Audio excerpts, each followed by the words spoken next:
Takže dobrý deň, vítam vás v poradí pri 4. prednáške tohto cyklu prednášok. Dnešný deň sa budeme venovať v rámci projektu Aktívny senior, spokojný senior ďalšej veľmi zaujímavej téme. A touto témou je psychológia zmysluplnej existencie. Takže, čo bude zámerom tejto témy? Zámerom tejto témy bude poukázať na základné východiská 3. viedenského psychoterapeutického smeru, reprezentovaného najmä učením viedenského rodáka Viktora Emanuela Frankla.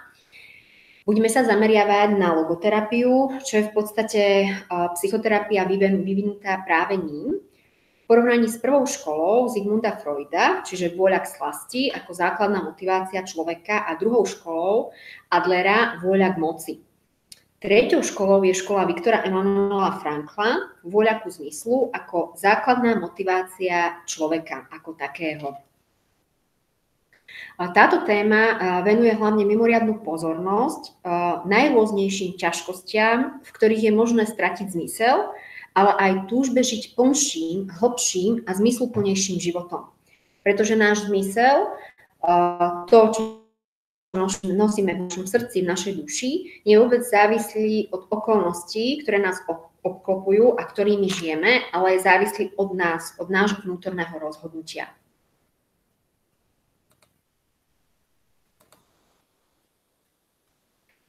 Takže na konci tejto témy trošku viac porozumieme učeniu Viktora Emanuela Frankla a jeho logoterapii.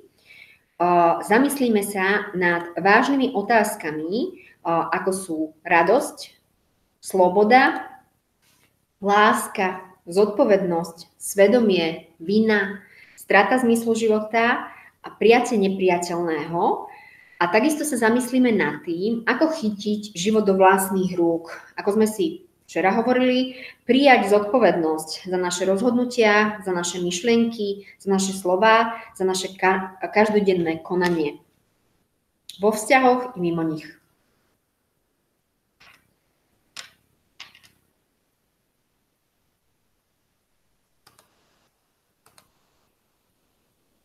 Hneď z úvodu by som bola rada, kebyže predtým, ako sa ponoríte do tejto problematiky alebo do tejto témy, prípadne potom, ako si zhrnieme celú túto tému, ktorá sa skladá z 2 častí, aby ste sa zamysleli nad tým, čo je zmyslom vášho života, alebo či ste vôbec prišli na to, aký je zmysel vášho života. Prípadne možno, že sa ten zmysel života počas vašej životnej púte menil, obmienial v závislosti od skúseností, od nažitých zážitkov. Takisto, čo robí váš život hodnotným, aké hodnoty vyznávate. Je veľmi zaujímavé aj v terapii sledovať, že hodnoty sa vyvíjajú hlavne v tom pubertálnom veku, kedy si ohmatávame naše ja, ohmatávame si našu osobnosť, učíme sa žiť sami so sebou, so všetkým, čo sa v nás skrýva. Je tam obrovská príchuť slobody a práve vtedy si vystávame ako keby hodnotový rebríček. Často v terapii sa mi stáva, že tie hodnoty, ktoré vystávajú klienti v 18 rokoch, si myslia, že im tie hodnoty v takom istom poradí budú slúžiť celý následujúci život. Ale opak je pravdou práve aj v hodnotovom rebríčku, čiže v rebríčku priorít je veľmi podstatná flexibilita, schopnosť tie hodnoty ako keby meniť v závislosti od toho, čo žijem, čím si prechádzam a čo prežívam. Ak si však myslíte, že zmysel života nemáte, skúste si v mysli vyjaviť, prečo si to myslíte, že ho nemáte, alebo kde, kedy, ako ste ho stratili. Prípadne možno, že vám bude vyskakovať otázka toho, že vôbec ste zmysel života nemali, ale zmysel života si potrebujeme zvedomiť, nie sú niekedy veľké veci. Zmysel života môže spočívať už len to, že každý deň vstanem a každý deň robím to, čo robím a čokoľvek, čo robím, s láskou a s úctou k tomu životu samotnému. Takisto vás poprosím vyskúšať si spomenúť na konkrétnu situáciu z vášho života, kedy ste si plne uvedomili, plne precítili, že váš život má zmysel. Čo to znamenalo pre váš ďalší život? Ako ste s tým naložili? Keď ste prišli na to, o čo sa môžete oprieť, zmysle svojho života môžete byť a čo všetko cez ten zmysel života môžete vo svojom bytí naplniť.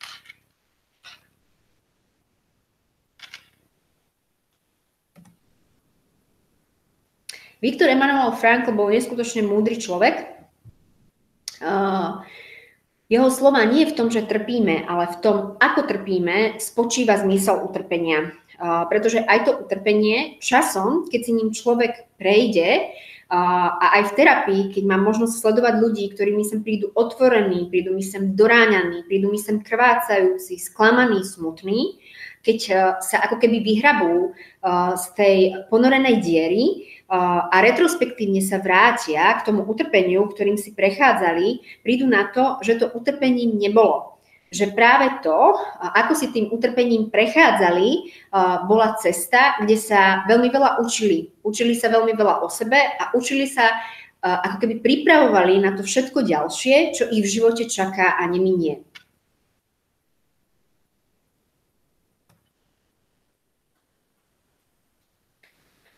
Prikladám vám stránku, respektíve link, kde môžete vidieť život Viktora Emanuela Frankla. Keď budete chcieť a budete mať voľný čas, tak si ho kľudne pozrite. Tomuto sa venovať teraz nebudeme.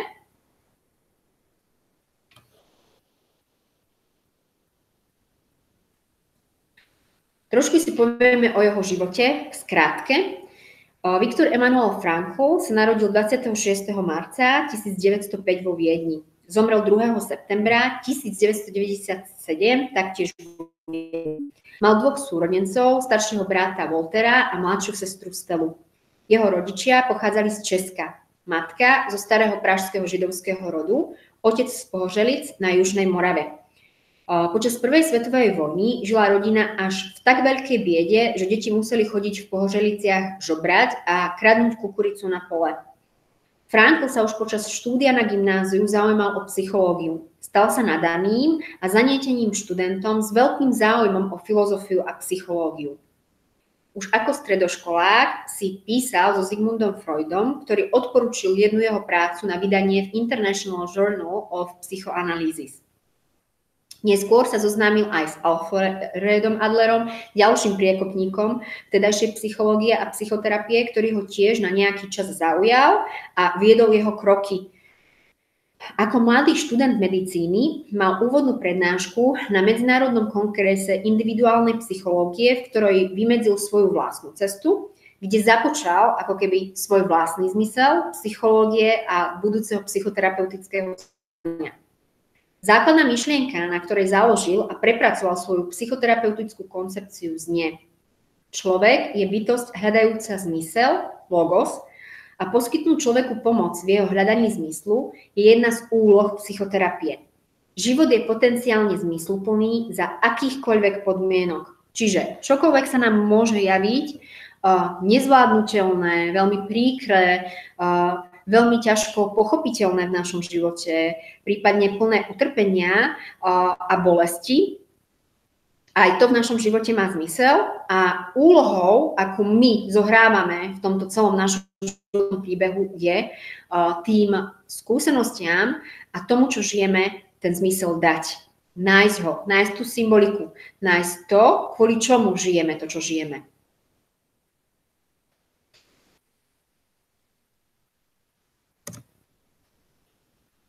Po skončení štúdia medicíny, kde sa stal vlastne psychiatrom vo Viedni, sa rozhodol zabudnúť na svojich veľkých učiteľov a počúvať pozorne svojich pacientov.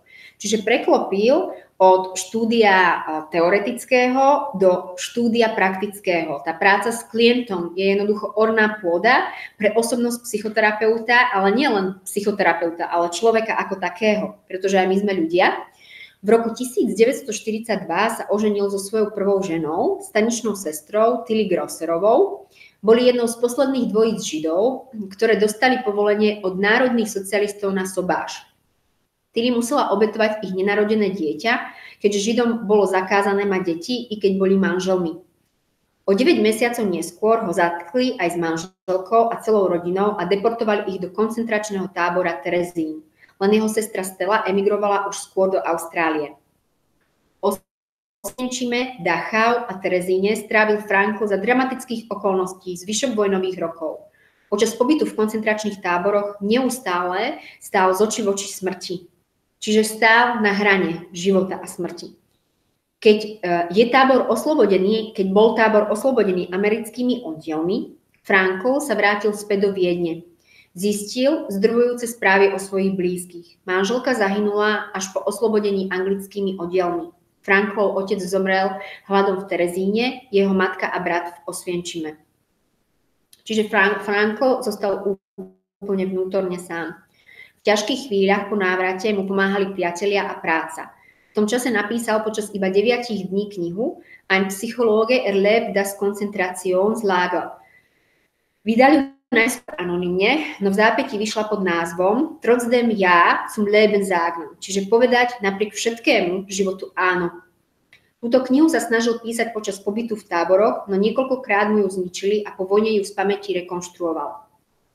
Tu si dramaticky overoval svoju psychologickú intuíciu, sformulované psychologické a filozofické postoje. Túto knihu vrelo odporúčam, je to veľmi hlboká kniha, plná naozaj veľmi silnej, múdrej skúsenosti tohto múdreho psychoterapeuta. Taktiež zistil, že to, akým človek bude, záleží len a len na ňom. Všetko máme v rukách. Všetko, čím žijeme, to sme. Aj napriek tomu, že veľakrát máme tendenciu hodnotiť samých seba. To, čo som robila alebo robím, je správne, nesprávne rozhodnutie. Akurát včera som mala taký veľmi zaujímavý rozhovor so svojou klientkou, kde rozprávala svoje pohnútky, ako by chcela niečo spraviť, ale nevie, či to bude správne voči jej partnerovi, či to bude nesprávne. A prevádzala som ju tým len s tým, aby kráčala tak, ako cíti. Robila to, čo cíti. A rešpektovala to, čo cíti v tom danom momente. Povedala mi, že preplakala celé 2 dní, že či je to v poriadku, či nie je v depresii. Nie, keď celé 2 dní preplačete, lebo jednoducho tá energia z toho celého roka sa v závere roka nahustí a vy to potrebujete dať zo seba vonku, lebo nežijeme len ideálne životy, prípadne nejaké ezoterické bubliny, kde je všetko krásne a svetelné. Žijeme reálny život, kde patrí aj tá bolesť. Som jej povedala, nech rešpektuje ten svoj proces, nech sa do neho ponorí, nech pláče koľko treba, nech to pustí, aby to zo sebou nemusela ťahať ďalej. Čiže všetko, čím si prechádzame, si od nás zasluhuje jedno jediné a to je hlboký rešpekt, hlbokú úctu, ktorá veľakrát nám dáva nadhľad si tým prejsť, nezastavovať sa a nechať to odznieť. Je krásne vedieť, že moja vlastná budúcnosť a s ňou i budúcnosť vecí a ľudí okolo mňa je do určitej miery, hoci veľmi malej miery, závislá od mojich rozhodnutí. Čiže áno, naše rozhodnutia sú naša zodpovednosť, ale neexistujú správne ani nesprávne rozhodnutia. Existujú len rozhodnutia, ktoré v danom momente robíme najlepšie, ako vieme, robíme s tým všetkým, čo máme nažité a s tým všetkým, čo v danom procese vlastníme. Kebyže máme to urobiť iné, urobíme. Veľa ľudí, veľa klientov mi hovorí, kebyže som mal tento rozum, ktorý mám teraz, tak by som sa vtedy a vtedy rozhodol úplne ináč. Nie. Vy ste sa v tej chvíli mali rozhodnúť presne tak, ako ste sa rozhodli. Pretože práve to rozhodnutie vás doviezlo sem, spoznávať sa viac sa vnímať, vidieť v sebe viac a vidieť viac v živote ako takom. Vlastné skúsenosti zo života v koncentračnom tábore ma totiž presvedčili, že človek veru môže aj inak. No aj tak je tu jasný dôkaz o tom, že človeku v koncentračnom tábore možno vziať všetko, len nie poslednú ľudskú slobodu. Postaviť sa k daným okolnostiam tak alebo onak. A toto tak alebo onak existovalo. Vnútorná sloboda, ktorú nemožno človeku do posledného dychu odňať, dáva mu do posledného dychu príležitosť, aby jeho život mal skutočný zmysel. A ak život vôbec má zmysel, tak musí mať svoj zmysel aj utrpenie, pretože je súčasťou života ako takého.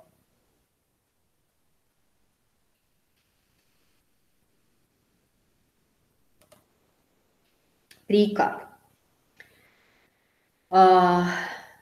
Ako si Viktor Immanuel Frankl vyzdvihol imigračné víza, mal možnosť opustiť Rakúsko ešte pred tou všetkou hrôzou, čiže ešte pred tým všetkým, ako bol deportovaný do koncentračného tábora. V čom spočívala jeho zodpovednosť v tom danom momente? Myšlienkové versus skutočné dieťa, akú dostal radu z nebies. To je presne to, že veľakrát sa zamýšľame nad minulosťou, že tie veci sme mohli urobiť ináč, ale nie je to podstatné. Podstatné je to vedieť, si zvedomiť, že v tom danom momente, aj napriek tomu, že sme plne vystredení v našich životoch, cítime pevne tú pôdu pod nohami, tú zem pod nohami, čiže sme stabilní, je stále niečo medzi nebom a zemou, čo nás v úvodzovkách nejakým spôsobom donúti vykročiť do priestoru, v ktorom zorientovaní nie sme. Aby sme si ho zmapovali, vzali si z neho, čo potrebujeme, aby sme vyrástli, aby sme možno, že prerástli to staré ja a potom ho vniesli do nášho ďalšieho života. Cti otca svojho i matku svoju. Toto sa spája zasa s rodovým systémom, ktorému sa veľmi rada vo svojich prednáškach vraciam, pretože nech boli naši rodičia akýkoľvek, vždycky boli tí najlepší rodičia pre nás. Tak ako nám veľmi veľa vzali, nám veľmi veľa dali. A to najcennejšie a najdôležitejšie, dali nám samotný život. Často svojim klientom hovorím, že jediné právo, ktoré dieťa voči svojmu rodičovi má, je právo poďakovať sa mu za život, ktorý mu rodič dal. Nemáme právo súdiť. Nemáme právo hodnotiť, pretože rodičia v danom momente robia vždy to najlepšie, čo vedia, s tým, čo si vnútorne aj oni prežívajú, ako jedinečné bytosti, čo si aj oni prežili vo výchove s vlastnými rodičmi a tí si prežili so svojimi vlastnými rodičmi. Ten generačný systém stojí za nami a my ho nesieme ho, stojí za nami pevne, so všetkými príkoriami, so všetkými trámami, so všetkými prekliatiami. Ale neznamená to, že tými trámami a prekliatiami sme. My sme tu jedineční sami za seba. A keď tie prekliatia, trámy, tie bloky, tie bolesti pochopíme, môžeme v tom celom rodovom systéme zasvietiť.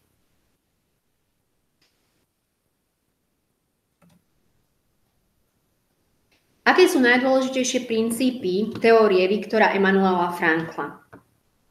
Frankl sa zaoberá človekom ako celkom, čiže vníma človeka celostne. Ľudská povaha je trojdimenzionálna, čiže zase sa navraciame k trojjedinečnosti človeka. Má dimenziu fyziologickú, biologickú, toto fyzické telo, psychologickú, naša psychika a noologickú, náš duch.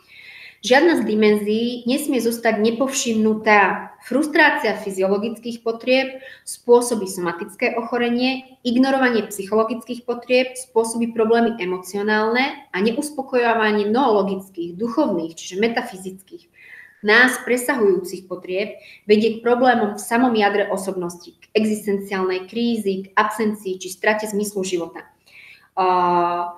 Vedie potom do ponoru k ťažším psychiatrickým ochoreniam, ako môžu byť hlboké depresie, ako môžu byť psychózy, schizofrénie.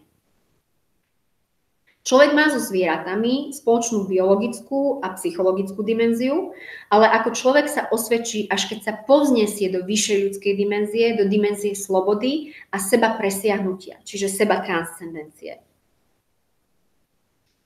Toto je najväčšia výzva asi pre každého jedného z nás, presahovať samých seba každý jeden deň. Presahovať samých seba v každom jednom nádychu, v každom jednom výdychu. Ja sama viem, ako matka mojich detí, ako partnerka, aké je to niekedy veľmi náročné, keď je človek ponorený v tom každodennom fungovaní, je ponorený vo svojich vlastných emóciách, ktoré sú sprevádzané emócie tými milovanými, tými najbližšími. A zrazu tam vznikne emočný chaos, také emočné vákuum, kde tie emócie na seba narážajú. A vedieť sa na to celé povzniesť, seba presiahnuť, nežiť tým, neživiť to a vedieť v tom celom zmysel je naozaj niekedy nadľudská schopnosť alebo nadľudský zážitok, ale zasa sme pri seba disciplíne, keď sa s tým budeme učiť pracovať. Keď si to budeme v tom našom procese, ktorý každý deň žijeme, zvedomovať, môžeme seba každý deň presahovať a dotýkať sa nebies.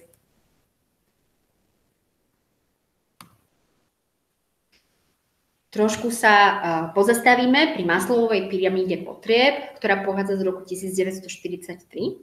Takže prvé sú fyziologické potreby, tie sú na samom spodku pyramídy, čiže stojí na nich pevný fyzický základ, naše telo, byť v spojení s našim telom. Ďalej je to potreba bezpečia a istoty, ktorú nám dávajú rodičia, dáva nám matka, dáva nám ich otec.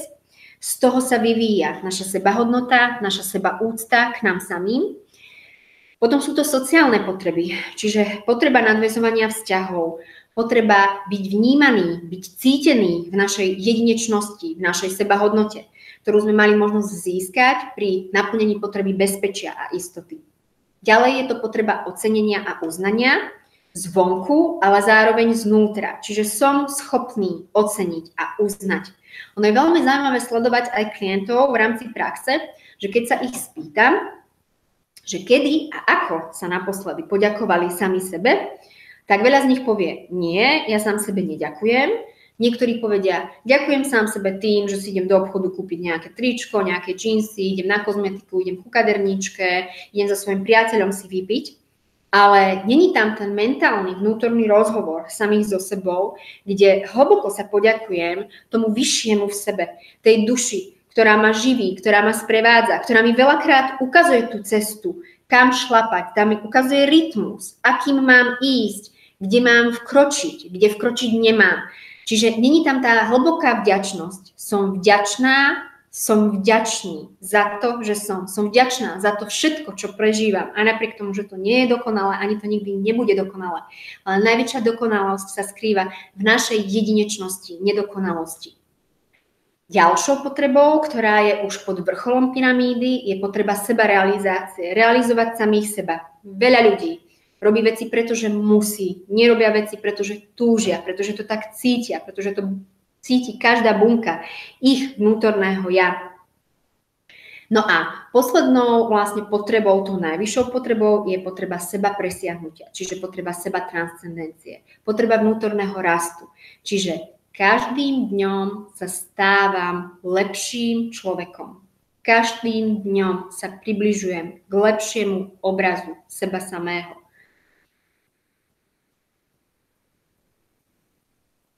Toľko k Maslowovej pyramíde. Pokračujeme ďalej.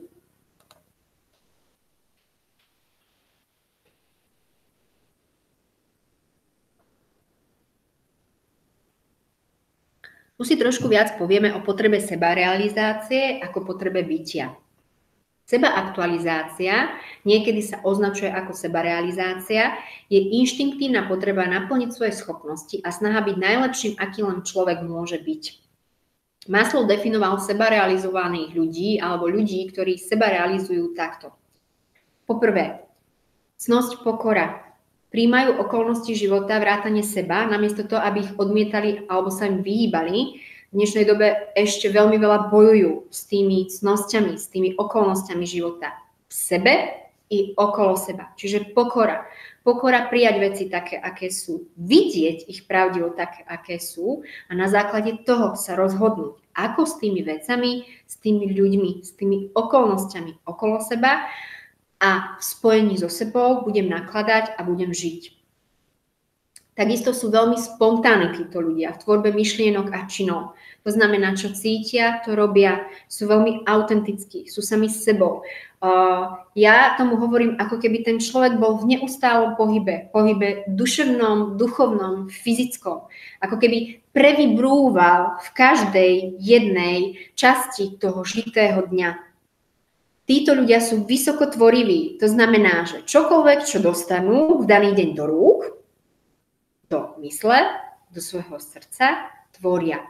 Tvoria z toho krajší deň, krajší zajtrajšok. Tvoria z toho nový život. Ďalej títo ľudia sa zaujímajú o riešenie problémov, často aj o riešenie problémov iných ľudí. Keď sa zaujímame o riešenia, vtedy problém prestáva byť problémom a stáva sa výzvou. Výzvou môcť niečo zmeniť. Výzvou k tomu, že ja som schopný v tom živote niečo zmeniť. Riešenie týchto problémov hrá v ich živote často kľúčovú rolu. Čiže pristupujú tvorivosťou ku čomukoľvek, čo majú možnosť žiť. Ďalej títo ľudia cítia blízkosť iných ľudí a všeobecne si vážia život.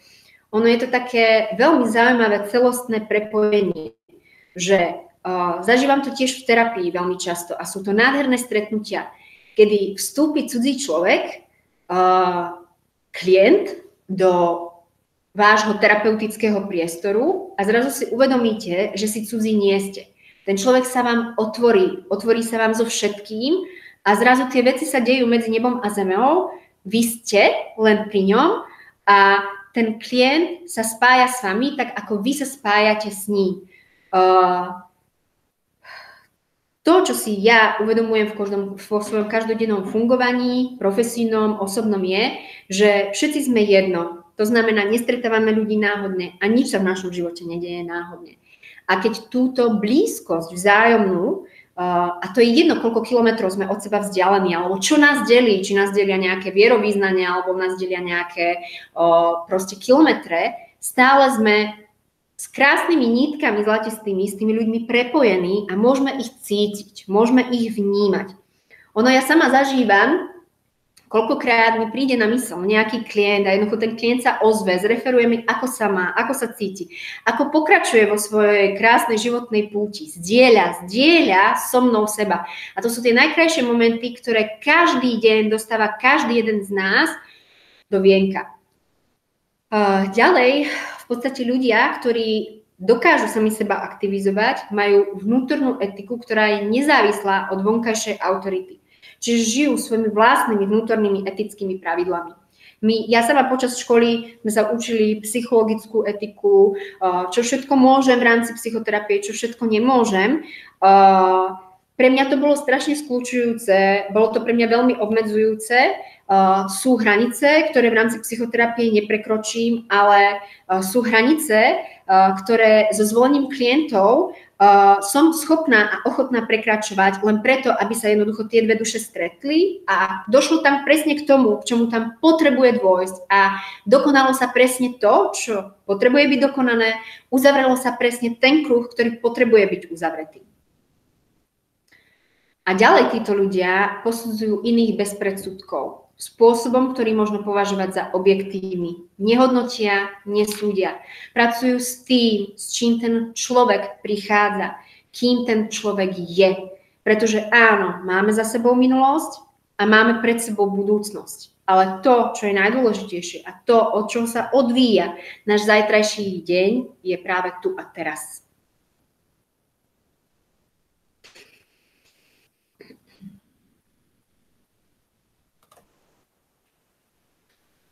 Sebatranscendencia, čiže seba presiahnutie ako potreba bytia. Na vrchole pyramídy sa nachádza sebatranscendencia, niekedy nazývaná aj ako duchovné potreby. Príklad pre rodinu. Sebatranscendencia robí každého z nás schopným vzdať sa nejakého zámeru kvôli ostatným členom rodiny, aj keď by ich sám rád uskutočnil.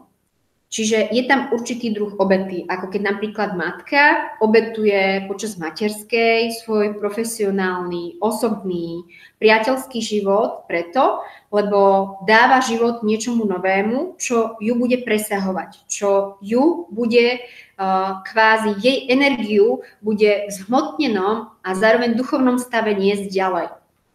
Sebatranscendencia je podľa Lukasovej najvyšším dosiahnutým stupňom. Je to vrchol obetavosti, lásky, najľudskejší znak ľudského pokolenia.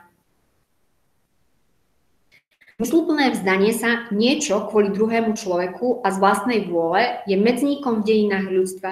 Je to vrchol vnútornej veľkosti a zrelosti človeka. Preto často, keď sa rozprávam napríklad o vzťahoch v partnerských terapiách, prípadne v terapiách, kde sa ľudia rozchádzajú, často sa ma klienti pýtajú, že či je správne opustiť človeka, že či je to prejav lásky. Áno, niekedy napríklad prejavom toho najväčšieho citu lásky je človeka opustiť, keď vidíme, že tomu človeku ubližujeme nejakým spôsobom alebo ho brzdíme a dať mu slobodu, aby našiel v tom svojom živote sám seba práve v tom, že my ho opustíme. Seba transcendencia prináša duševnú stabilitu, čiže držíme v podstate ten život pevne ukotvený a je to výrazná potreba seba presahovania.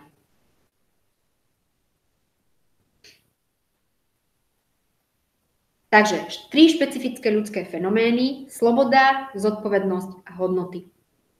Sloboda je prvá, tá najvýznamnejšia, v možnosti zaujať postoj a rozhodnúť sa uskutočňovať svoju vlastnú vôľu, s ktorou súvisí aj zodpovednosť. Presne včera jedna klientka sa ma pýtala, ale keď spravím rozhodnutie, tak si budem musieť za niesť zodpovednosť, či bolo správne alebo nesprávne. Veľakrát ľudia nespravia ani rozhodnutia, lebo sa boja, že aké to bude mať dôsledky. Majú strach vôbec vyzrieť na úroveň dospelého človeka a uvedomiť si, že áno, keď spravím rozhodnutie, príde nejaká spätná reakcia. Ale nie je dôležité sa tej spätnej reakcie báť. Dôležité je tú spätnú reakciu vnímať a keď napríklad možno, že to rozhodnutie je také, aké bolo a my máme zo seba pocit, že bolo nesprávne, v konečnom dôsledku to rozhodnutie nás mení. Mení nás v tom, že viac také rozhodnutie nespravíme, čiže zasa zrejeme, že zasa rastieme. Hodnoty. Za obsahovú stránku zmyslu života považoval Viktor Emanuel Frankl hodnoty, pod ktorými chápal všetko to, čo je pre človeka hodnotné. Prvé sú tvorivé hodnoty. Človek uskutočňuje vtedy, keď niečo hodnotné vytvára. Ďalej sú zážitkové. Človek naplňa tým, že prijíma a prežíva krásu sveta a vzťahov. Potom sú postojové. Realizuje sa tak, že zaujímajú pozitívny postoj, keď si to situácia vyžaduje. Celý náš život je založený na postojoch. Čiže čokoľvek, čo sa mi v živote udeje, ja mám možnosť voči tomu postoj. Postoja sa budú odvíjať moje ďalšie kroky životom. Matoušek opisuje hodnoty podľa Frankla ako 3 hlavné cesty ku zmyslu. Prvá je prežívanie niečoho pekného a cenného, čiže vzťah k ľuďom a podobne. Vzťahy sú jedna z najvýznamnejších esencií, ktoré v živote máme. Práve tie vzťahy nás neskutočne cibria, nás okresávajú a tvoria z nás diamant, tvoria nás to najkrajšie, najžiarivejšie stvorenie. Aj napriek tomu, že sú to najzložitejšie, čo sme ako ľudia na tejto zemi dostali.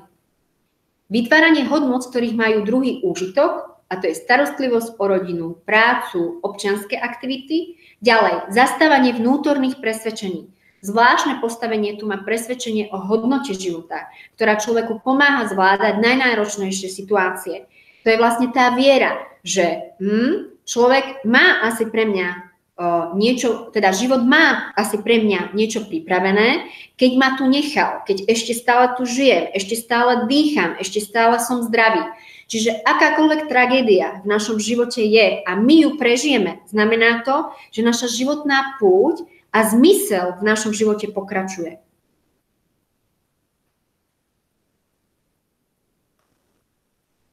Ďalšie otázky na zamyslenie. Čo si myslíte o tom, že máte naozaj slobodu v možnosti zaujať postoj k akejkoľvek situácii vo vašom živote a rozhodnúť sa uskutočňovať svoju vlastnú vôľu? Jediným háčikom je zodpovednosť. To je to, čoho sa bojíme najviac. Byť zodpovedný za seba. Často, veľakrát vo vzťahoch preberáme oveľa viac zodpovednosť za iných. Montujeme sa im do života, radíme im, hovoríme im, ako by mali žiť. Keďže sa tak na chvíľku zastavíme a spýtame sa sami seba, ako vlastne ja žijem? Som vôbec zodpovedný sám k sebe? Som vôbec vďačný za to, čo žijem? Som vôbec vďačný za to, čo všetko mám? Prestali by sme riešiť vo vzťahoch tých druhých a zasa by to obrátilo tú našu širokospektrálnu pozornosť do našich duší, do našich srdc. A uvedomili by sme si, že tí ľudia okolo nás sú našimi darmi. Darmi k seba transcendencii. Príklad. Človek si stavia cieľa a tie môžu byť dvojakého druhu. Prvé sú imanentné ciele, čiže realistické, realizovateľné, materialistické. To sú ciele, ktoré je možné dosiahnuť. Príkladom je napríklad vyštudovanie vysokej školy, postavenie domu, kúpenie auta, získanie vodičského preukazu a podobne. Toto sú napríklad ciele, ktorým v dnešnej dobe žije strašne veľa ľudí. Sú to ciele, ktoré ako keby nás obklopujú a zároveň vytvárajú také materialistické vákuum. Keď je to vákuum veľmi silné, tak sa stane ako keby takým našim brnením a prestaneme vnímať, že niečo je vo vnútri toho brnenia a niečo je ešte za tým brnením. A vtedy sa stáva to, že nás ako keby pohltí stereotyp a našim jediným zmyslom v živote sa stáva naháňanie sa za profesiou, naháňanie sa za peniazmi, naháňanie sa za tým, aby sme sa mali lepšie. A v konečnom dôsledku potom tí ľudia prídu s frustráciou, že aj napriek tomu, že majú všetko, vo vnútri necítia nič. Dôležitejšie tie druhé ciele sú transcendentné ciele. Sú to najvyššie životné ciele, kde ide o ciele, ku ktorým je možné smerovať. Čiže keď nám je v jednej situácii vzatý vietor z plachiet, do nášho života jednoznačne príde ďalšia životná situácia, ktorá nám dá ešte väčší vietor do plachiet. Lenže my tým, že máme tendenciu sa veci držať sa starých vzťahov, držať sa ľudí, mať potrebu vlastniť, veľakrát tie veci, ktoré k nám prichádzajú, tie nové priestory, tie nové dvere, ktoré sa nám otvárajú, nevnímame. A nevnímame tým pádom a ani nepríjmeme v našom živote ďalšie smerovanie. Ďalej je to dosiahnutie týchto cieľov mimo ľudských možností. Príkladom môže byť správať sa a jednať úplne spravodlivo, nestranne, čestne, pravdivo a podobne. Je to práve táto oblasť, ktorá tvorí duchovnú dimenziu osobnosti. Ak nám stroskotá to, v čo sme dúfali, verili a dávalo nám to silu, môžeme hovoriť o duchovnej spirituálnej bolesti. Utrpení stroskotalo mu to, v čo dúfal, veril a dávalo mu silu. Tu sa dá hovoriť o duchovnej či spirituálnej bolesti. Pod termínom duchovný spirituálny je možné rozumieť. Jednou z možností porozumenia je začať uvažovať o tom, o čo nám v živote ide. Človek je schopný stavať si ciele a zamerať sa na ne a smerovať niekde svoje úsilie. Ono naozaj duchovná či spirituálna bolesť v konečnom dôsledku nemá absolútne nič spoločné s tými vecami, ktoré sa dejú okolo nás. Tie veci okolo nás sú len sprostredkovateľom toho, aby sme možno, že seba znovu presiahli, seba možno, že posunuli v tej seba transcendencii. Posunuli sa znovu ďalej, vyliečili tú bolesť a kráčali ďalej.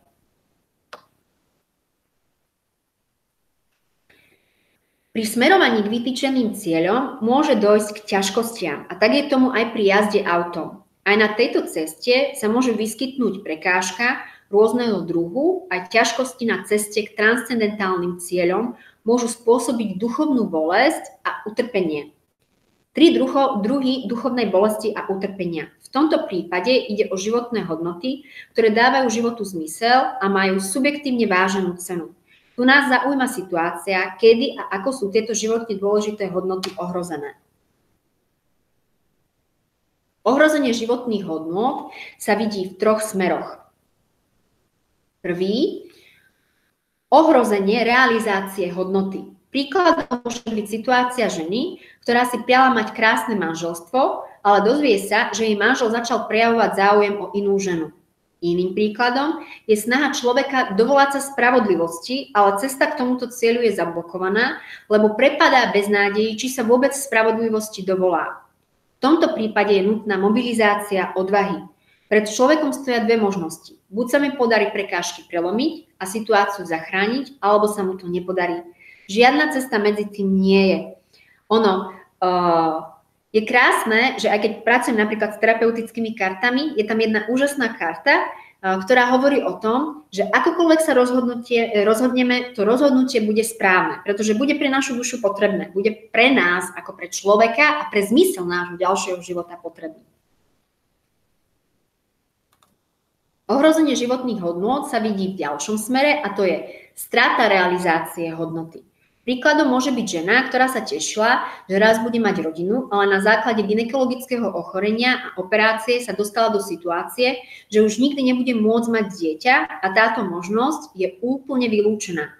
Iným príkladom je situácia tanečnice, ktorá pri vystupovaní z vlaku spadla pod vlak a ten jej prešiel nohu a museli ju amputovať. Pôvodný cieľ jej snaženia byť tanečnicou už nie je možný. Nedá sa obnoviť. V tomto prípade je treba zvoliť nový cieľ a veriť, že i tento novozvolený cieľ sa môže stať pre nás zmysluplným. Stále v pozadí cítite ako keby to štartovanie tej schopnosti seba presiahnutia.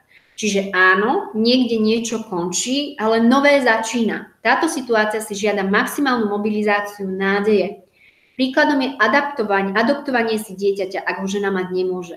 Niekedy sa alternatívny cieľ nepodarí nájsť. Človek môže prepadať depresii, začne uspokojovať svoje nižšie potreby, čiže kompenzáciami siahne po alkohole, prepadne drogám a podobne. V dnešnej dobe práve tie kompenzácie sa stávajú obrovským únikom, ktorý veľmi súvisí práve s tým materialistickým svetom. Tým, že sa cítime znútra prázdni a neuvedomujeme si, že tú prázdnotu nám nenahradí ani nenaplní nič z vonkajšieho okolia, začneme to zasa naplňať niečím zvonka, buď alkoholom, buď drogami. Budeme stále je tam ako keby tá tendencia toho človeka hľadať cestu z toho vonku, neuvedomujúci, že tieto vonkajšie okolnosti a vonkajšie kompenzácie frustrácií nás viac blokujú, nás viac brzdia a viac nám sťažujú. Toto je to, čo často s klientmi preberám, z čo sa ich snažím prebrať, aby si zvedomili, že áno, je to jedna z ciest, ale viac im ten život komplikuje, ako im pomáha. Aj napriek tomu, že ten chvíľkový pôžitok je veľmi omamný. No a tretím smerom ohrozenia životných hodnôt je spochybnenie hodnoty. Príkladom môže byť situácia muža, ktorého vyhodili z práce a ďalšiu nevie nájsť, ktorého prvá žena odišla s druhým mužom, druhá mu zomrela a tretia ho vyhadzuje, pretože u neho prepuklo chronické ochorenie a s kriplom žiť nebude.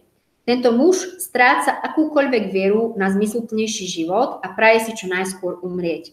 V tomto prípade stojí človek pred priepasťou nebytia a prepadá do beznádeje, až si praje nebyť. Existujú aj prípady, kedy sa človek v danej situácii nevzdáva a hľadá zmysluplné riešenie. A to je presne to, keď silnieme na tých predošlých pádoch, či v tomto prípade, keď príde o prácu, idem ďalej, prídem o manželku, idem ďalej. Keď silnieme na tom, nie zostaneme v tom stáť a neustále nám potom ako keby život navracia tie naše slabosti, že ešte stále si to neporiešil, ešte stále si nevyrástol, ešte stále si tam na tom istom mieste. Pokiaľ jednoducho nebude ten človek rásť, tak čím bude tých situácií viac, tým bude mať viac chuť sa uzatvárať, prípadne opúšťať ten život samotný. Tu hľadá človek odpoveď na otázku, prečo vlastne žiť a do čoho investovať. Uvažuje o sebe a zvažuje možnosti. Ide o dôležitý životný moment, o dôležité životné rozhodnutie, kde je potrebné mobilizovať múdrosť, životnú múdrosť. Životná múdrosť nemá nič spoločné s intelektom. Je to v konečnom dôsledku o tej trojedinečnosti, o tej Maslowovej pyramíde, že ja stále stúpam vyššie a vyššie. Takýto človek ide potom životom ďalej s vedomím, že napriek všetkému existujú hodnoty, ktorým je možné veriť a existuje cieľ, ktorý nesklame. Je možné, že sa to aj nepodarí a daný človek prepadne bez nádejí a dobrovoľne odíde zo života. Záver. Neustále treba hľadať to, prečo sa oplatí naozaj žiť. Pretože práve to, prečo sa oplatí naozaj žiť, sa nám ponúka v každom jednom dni. V každom jednom dni, nech žijeme čokoľvek. To bolo už v 21. storočí.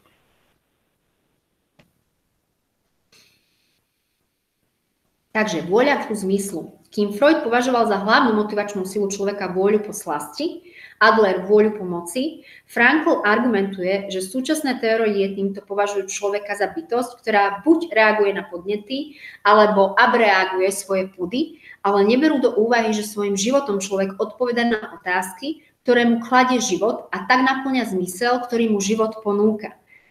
Hľadanie zmyslu v živote je hlavnou zodpovednosťou každého jedného z nás. Zmysel nie je možné do situácií umelo vložiť. Je tam už prítomný, len ho treba objaviť. Čiže zase sa vraciame k tomu starému známemu. Prebudiť v sebe vnútorné dieťa, prebudiť jeho zvedavosť. Chcem v tom vidieť viac, chcem v tom objaviť viac. Aj napriek tomu, že to bolí, aj napriek tomu, že mám odreté koleno, aj napriek tomu, že mi krváca srdce.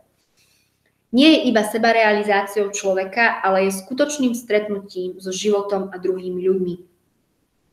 Životný zmysel nie je abstraktný, ale taký konkrétny ako situácia sama. Človek musí byť otvorený situáciám, do ktorých sa dostáva a odkrývať ten zmysel, ktorý zodpovedá jeho účasti na nich. Veľa klientov sa často bojí otvoriť, pretože čím sme otvorenejší, tým sme zraniteľnejší. Tu zasa preklopím k tomu, že nás nezraňujú iní ľudia, ale zraňuje nás náš vlastný postoj voči tým situáciám, aký zaujímame, voči tým ľuďom a voči ich reagovaniu na nás, aký zaujímame. Takže áno, existuje utrpenie, ale závisí od nášho postoja voči danému utrpeniu, či to utrpením ostane, alebo v tom nájdeme zmysel. Zmysel života nemôžeme človeku predpísať. Môžeme mu ho pomôcť hľadať, no nájsť si ho musí sám. Podobne ako nemôžeme niekomu nariadiť, aby sa smial, ale môžeme ho rozosmiať niečím humorným, musíme aj existenciálne frustrovanému človeku ukázať bohatstvo a cenu sveta hodnôt a vôľa po zmysle vyklíči sama.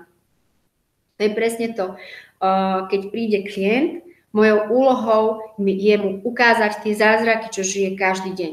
Aj napriek tomu, že bolí, pretože tie zázraky tam sú. Nie neidealizovať, nie, keď chce zostať v temnote, zostať s ním v tej temnote, ale v každej temnote horí oheň. A môžeme nájsť to šťukátko, prípadne nájsť tú zápalku, a aj napriek tomu, že tá zápalka neosvietí celý ten priestor, ale bude nám aspoň chvíľu svietiť na ceste.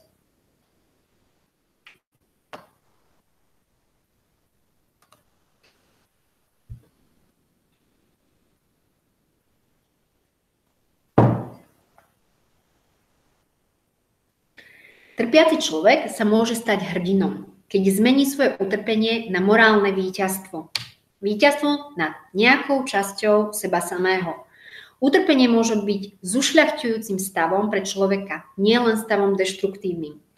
Tragická triáda, utrpenie, vina a smrť môže byť príležitosťou pre najhlbší ľudský rast. Frankl bol príkladom vzácneho stretnutia filozofie a medicíny. Bol poznačený skúsenosťou, že jeho spolužiak spáchal samovraždu s knihou Nietzscheho Filozofie v ruke a odvtedy si bol vedomý významu základných životných postojov pre život človeka. Jeho psychológia býva nazývaná aj psychológiou výšin, ako protiklad hlbinnej psychológie Sigmunda Freuda, čiže toho všetkého pozemského, temného. Výšinami sa označuje dimenzia zmyslu, duchovná dimenzia. Dotýkať sa nebies. Freud a mnohí iní vedú vedecký rez človekom len jednou rovinou. Vidia v láske napríklad hlavne potlačené pudy, v mozgu hlavne počítač a podobne. Redukujú humánne fenomény na subhumánne javy. Prínos na zmysel orientovanej terapie alebo logoterapie aj pre nás spočíva hlavne upriamení pozornosti na metafyzické, duchovné a existenciálne rozmery osobnosti a možných príčin problémov. Vždy je za tým viac. Príde nejaká emócia, príde nejaká situácia, príde nejaká skúsenosť. Vždy sa skrýva za ňou viac. Logoterapia s jej prepracovanými technikami sa používa v klinickej praxi napríklad u terminálne chorých, drogovo závislých, patologických porúch, u mladistvých i dospelých. Tu máme aj knižky, ktoré môžete si prečítať. Takže napriek všetkému povedať životu áno, hľadanie zmyslu života. Zapamätajte si, posolstvo knihy. Aj najbezvýchodiskovejšia situácia ponúka nespočetné množstvo spôsobov, ako sa k nej vnútorne postaviť. Máme odporúčania, znovu otázky na zamyslenie a prejdeme k ďalšej časti prednášky. Čo je základnou myšlienkou Franklovej psychoterapeutickej koncepcie, ktoré sú 3 základné dimenzie ľudskej povahy, Čo je sebatranscendencia a sebarealizácia? Vysvetlite ich vlastnými slovami. Kde sa nachádzate v Maslowovej pyramíde, prípadne kde sa pravidelne hýbete, v čom sa vraciate, kde stúpate a kde klesáte. Ktoré sú 3 špecifické ľudské fenomény, vysvetlite ich vlastnými slovami. Aké sú 3 skupiny hodnôt, čo je podľa Frankla hlavnou zodpovednosťou u každého človeka, čo je tragická triáda, ako sa nazýva Franklova psychológia v porovnaní s hlbinnou psychológiou Sigmunda Freuda, čo je logoterapia, aké je podľa vás posolstvo knihy Viktora Emanuela Frankla Hľadajenie zmyslu života.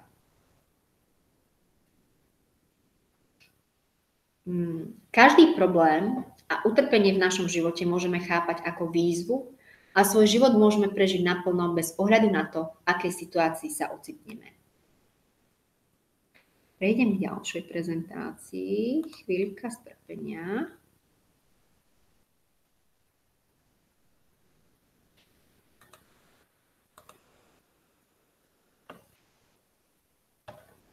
Áno, to máme.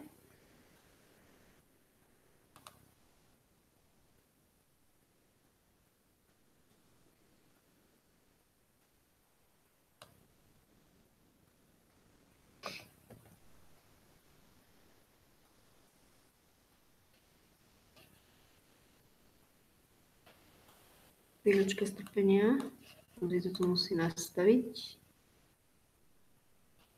Aby ste to videli aj vy.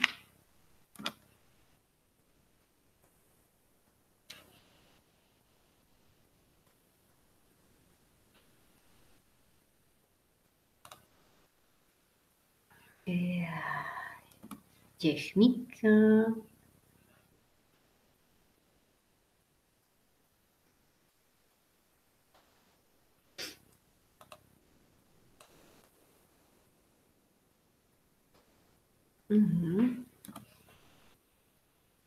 No.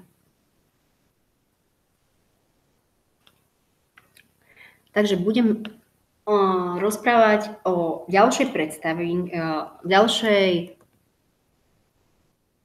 žene, ktorá v podstate sa tiež venovala logoterapii. Objasníme si zmysel života i napriek utrpeniu, bolesti a zatrpnutiam, ktoré človeka často zlomia, položia na kolená, prípadne mu nedajú dýchať. Popíšeme si v skratke terapiu a autorov, ktorí sa tejto problematike venovali celoživotne a obsiahlejšie načrieme do hĺbky svojej duše, ako keby ďalšej 13. komnaty, kde je veľa zabudnutého, zapadnutého prachom, ale stále žijúceho a oživujúceho pocity smútku, hnevu alebo iných negatívnych emócií.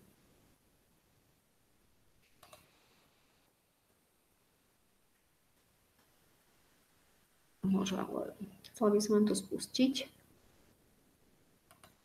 len mi to nejde.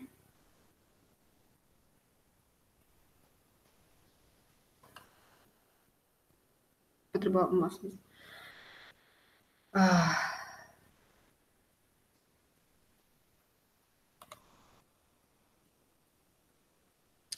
Otázky na zamyslenie pre vás. Čo je to, čím najradšej trávite svoj voľný čas? Čo vás dokáže pohltiť natoľko, že stratíte pojem o čase? Čo by ste boli ochotní robiť, aj keby vám za to neplatili? A prečo existuje utrpenie a aký má v živote človeka význam? Napriek tomu bolesť sprevádza človeka od narodenia po smrť. Veď napokon život sám je s bolesťou spätý už pri zrode a prežívať znamená vždy do istej miery aj prebolievať. Pre mňa je otázka bolesti, celkovo téma bolesti veľmi blízka. S bolesťou sa dá krásne pracovať, sú rôzne uvoľňovacie techniky v akejkoľvek životnej situácii, ktoré nám naozaj tú bolesť pomáhajú prekonávať a znižovať jej intenzitu.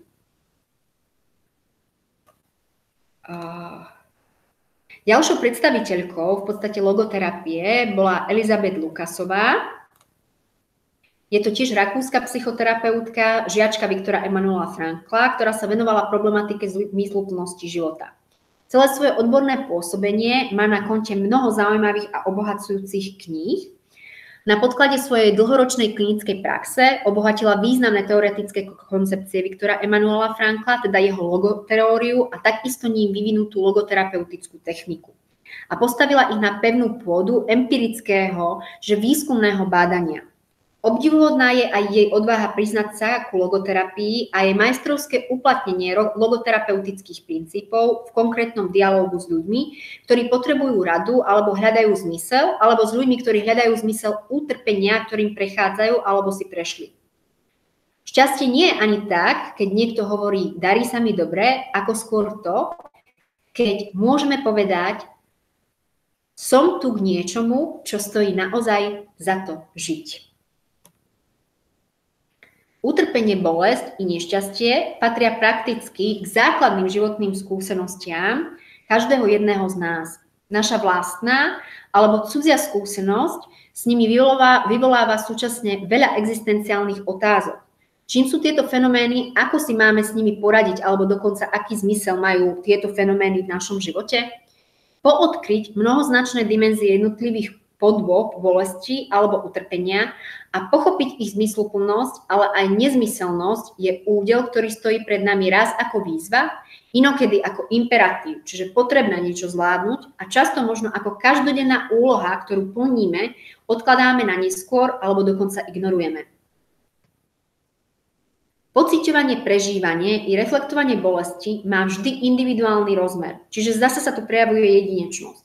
Nieraz nadobúda veľa všeobecných znakov a významov, ktoré vyjadrujú jednotu ľudskej skúsenosti. Naše reflexie sa môžu často odlišovať, ba až vylúčovať, ale môžu si byť v niečom nieraz podobné alebo až zhodné.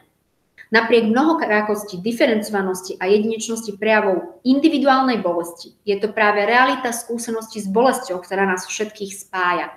Je to presne ten nádherný moment, kedy aj ja často s klientmi precítim ich bolesť a vtedy sa stávame jedno. Sme ako keby jedna bunka, bijúca tým istým rytmom. Táto skúsenosť má tak povediac komunikatívny, prenosný a nadčasový charakter, vďaka nej sme schopní zdieľať svoje bytie s inými. Bolesť je neodmysliteľná súčasť tejto našej skúsenosti. Je to fenomén, ktorého filozoficko-etické pochopenie patrí nielen k zaujímavým, ale predovšetkým k prenikavým ponorom do jeho podstaty. Skúsenosť bolesti totiž naliehavo núti človeka náležite sa pozastaviť. Veľakrát nás môže paralyzovať, vždy ako si opätovne a nanovo reflektovať tento komplikovaný fenomén nášho života a zaujať k nemu postoj. Čo to znamená? Bolesť otvára novú podobu poznania alebo cesty k poznaniu, ktoré vedú k životnej filozofii, k základným životným postojom, k rozpoznaniu či rozpoznávaniu určitých životných istôt a zmysluplnosti života, ba dokonca i sveta a celku bytia, do ktorého ako si prirodzene vstupuje aj bolesť. I keď nikdy nie je celkom osamotená bez svojho doprovodu, bez stygiem a svojich tlmočníkov. Naša vlastná sebareflexia, ktorá je spätá s fenoménom bolesti, nesie so sebou veľa víziev. Príklady. Najčastejšie sa prejavujú v podobe či už nahlas alebo nemo vyslovených otázok typu: čo môžeme očakávať od bolesti? Čo môžem alebo mám s bolesťou urobiť? Má bolesť nejakú hodnotu? Je bolesť v živote človeka tým, čo určuje jeho smerovanie? Aké sú cesty bolesti? Neby sme sa však pýtali akokoľvek, všetky otázky implikujú to, čo v tejto súvislosti veľmi zasvetene o bolesti povedal napríklad Strauss. Bolesť je súčasť životného konceptu. Je najvernejší sprievodca našich životov. Zatárala sa medzi ľudský rod, lebo sa nemala kde zakolísať. Tento básnik, zástupca pokolenia liricko-filozofických hľadačov, ako sám seba nazýva v liste priateľovi Rybákovi, je presvedčený, že prítomnosť bolesti v našom živote je neodmysliteľná a celkom neodstrániteľná kategória. Dá sa opísať, dá sa pochopiť, precítiť, ale nedá sa do nej preniknúť. Bolesť je jedna zo záhad ľudského bytia. Platí tu skutočnosť, že cez bolesť dovidíme ako si ďalej, čo ale neznamená, že bolesť nás nevyhnutne robí lepšími alebo horšími, lebo bolesť sama o sebe nie je ani etická, ani neetická, ale s určitosťou nás robí inými, výnimočnými. Toto poznanie je nieraz aj poznaním nás samých, našich možností i obmedzení, súvislosti nášho života, toho, čo do neho vstupuje, ale aj toho, čo z neho vyplýva a kam smeruje. Zapamätajte si, bytie v bolesti je skúškou A ako také otvára pred človekom nové možnosti voľby, pri najmenšom alternatívne, vzdať sa alebo obstáť a vydržať. Aj my, ktorí sa jej bojíme a unikáme pred ňou na tisícoraké spôsoby, vieme, že skúška, akej nás vystavuje, ponúka možnosť slobodného rozhodovania. Je to primálo? Myslím si, že nie, pretože slobodná vôľa je ten najväčší dar, ktorý sme dostali. Dopovedať nie odpoveda na túto poslednú otázku by som chcela básnickými slovami Jula Rybáka. Ono to raz na každého príde. Jedno, mladý, starý, zajara či v zime. A my silou mocou vymýšľame fígel. Jak to podlezieme, alebo preskočíme. Tisícoraké spôsoby úniku pred bolesťou nemôžu zvrátiť skúšku bolesti. Dômyselné i menej náročné, dokonca celkom obyčajné mechanické pokusy únikov sú len provizórnym riešením alebo chvíľkovou rezignáciou, ktoré skôr či neskôr pominú, ale nezvrátia jej nástočivú prítomnosť. Bolesť je vždy aj spôsob bytia vo svete, aj cesta, ktorú si volíme a ktorou kráčame. Pre naplnenie zmyslu nezáleží ani tak na dĺžke života, ako na cieli. Žiť znamená byť na ceste, pričom nie je veľmi dôležité, aká dlhá tá cesta je. Záleží skôr na jej cieli. Svet nám ponúka vonkajšiu spätnú väzbu o tom, či sa nachádzame na ceste alebo mimo nej. Či uskutočňujeme svoje ciele alebo nie. Vnútorná spätná väzba je to, čo sa my počujeme, vnímame, cítime. Vnútorný hlas, ktorý nám hovorí, či sme na ceste alebo sme mimo nej. Utrpenie, bolesť sú jej súčasťou. Robia z nás ľudské bytosti, plné pochopenia, pokory a lásky. Skúsme na všetko nahliadať spokojom duše a všetko sa nám bude zdať jasnejšie. Bolesť je najčastejšia príčina, pre ktorú pacienti vyhľadávajú lekára. Aby sa mohla bolesť správne hodnotiť, treba poznať jej podstatu, ako aj vzťah medzi somatickými, psychologickými, etickými a sociálnymi faktormi, s ktorými bolesť súvisí. Napriek rozsiahlym skúsenostiam s bolesťou zatiaľ neexistuje jej jednotná presná definícia, ani laboratórny či iný dôkaz, ani exaktné stanovenie jej intenzity. Preto i presná definícia bolesti je stále predmetom rozsiahlych diskusí. Povedomie časového obmedzenia horizontu života vedie človeka k zodpovednosti za darovaný čas, ktorý tu v živote máme. Elizabeth Lukasová.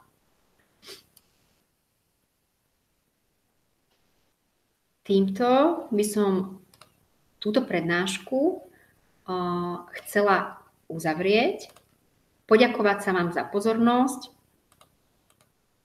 a zaželať vám ešte krásny zvyšok záveru roka, aby ste precitli, aby ste zanechali, čo je v tomto roku potrebné zanechať, aby ste do nového roka vstúpili seba presiahnutí, s novým zámerom, s novým zmyslom, aby ste sa stali lepšou verziou seba.